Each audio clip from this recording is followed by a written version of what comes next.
అండి నేను ప్రతి స్టెప్ చూపిస్తానండి. ఇప్పుడు ఇది ఓన్లీ గులాబీ మాల, ఇవి ఆకులు అరేంజ్మెంట్. ఇది మామిడి ఆకులు, ఈ మళ్ళీ అదే చామంతి కూడా,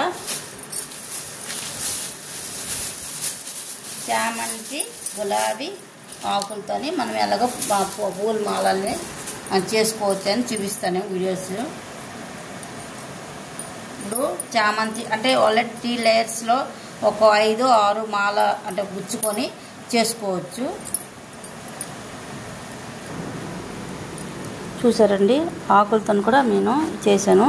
మళ్ళీ సేమ్ ప్రాసెస్ ఇది ఉంటుంది. నేను మొత్తం అంటే మాల కంప్లీట్ అయిన తర్వాత మీకు చూపిస్తానండి. చూడండి, చూసారా?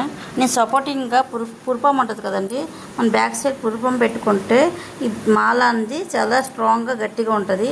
ఈ పురుపంకి ఫస్ట్ ఒక అట్లా ఇది మాగుతోని అన్నమాట రోల్ చేసేసి అది కట్టాను.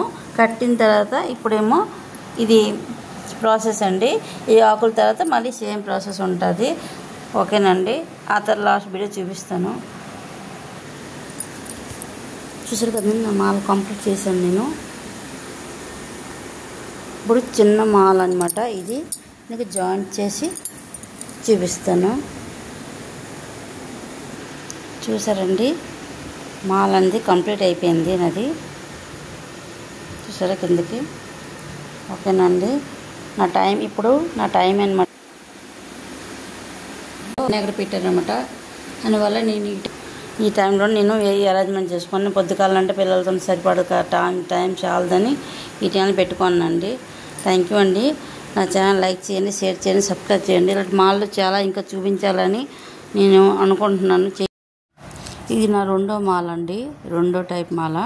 ఇది కూడా తక్కువ పువ్వుల్లో ఎలాగ మనం మాలని అనమాట క్రియేట్ చేసుకోవచ్చు అంది చూపిస్తున్నాను. చూడండి, ఎందుకంటే మన పువ్వులు తక్కువ ఉన్నా మనం చాలా ఇబ్బంది పడతాం కదా మళ్ళీ కొనుక్కోవాలని.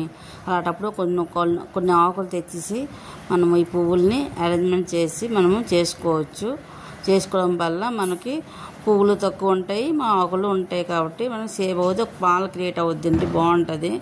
చూడండి, నేను చేసిన మాల ఎలాగ ఉంటుందో కామెంట్స్ కూడా చేయండి. Thank you for all. Morning చేసి వినాయకుడు పెట్టాలంటే కష్టం. నైటే మాల చేసుకొని మార్నింగ్ మనము దేవుడికి వేసుకోవచ్చు అండి. ఇది మార్నింగ్ కదా మాలని సమర్పిస్తారు వినాయకుడికి, కాబట్టి మార్నింగ్ పెట్టుకోవడం వల్ల మనకి చాలా బాగుంటుందండి. నైటే రెడీ చేసుకోండి.